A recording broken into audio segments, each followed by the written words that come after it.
Guys വിവേകാണ്. ഇന്ന് ഞാൻ Tamil മൂവിയായ DNA കണ്ടു. നിമിഷ സഞ്ജയനും അഥർവ മുരളി അഭിനയിച്ച സോഷ്യലി റെലവൻ്റ് ആയിട്ടുള്ള ഒരു മൂവിയാണ് DNA.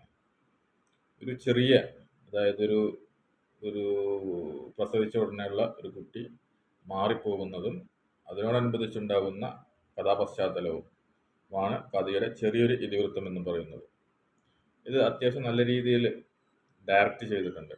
അതിൻ്റെ കഥയാണെങ്കിൽ തിരക്കഥയാണെങ്കിൽ വലിയ മോശമൊന്നുമില്ല, എബവ് ആവറേജ്. കഥയും തിരക്കഥയും എബവ് ആവറേജ് ആണ്. സോഷ്യലി റെലവൻസ് ആയിട്ടുള്ളൊരു കഥയാണ്. ഡയറക്ഷനും അത്യാവശ്യം നല്ല രീതിയിൽ ചെയ്തിട്ടുണ്ട്. പിന്നെ അതിലെ അഭിനേതാക്കൾ, മെയിൻ അഭിനേതാക്കൾ എന്ന് പറയാൻ നിമിഷ സഞ്ജയനും അഥർവ മുരളിയും തന്നെയാണ്. നിമിഷ സഞ്ജയൻ്റെ അഭിനയം എടുത്തു പറയേണ്ടതാണ്. അത്യാവശ്യം നല്ല രീതിയിൽ ചെയ്ത് വെച്ചിട്ടുണ്ട്. അതേമാതിരി തന്നെ അഥർവ മുരളി മോശമൊന്നും ആക്കിയിട്ടില്ല.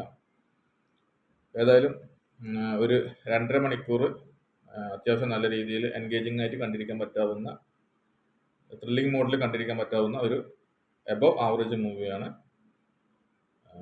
DNA. നിങ്ങൾക്കും കണ്ട് അഭിപ്രായങ്ങൾ പറയാം. ബൈ.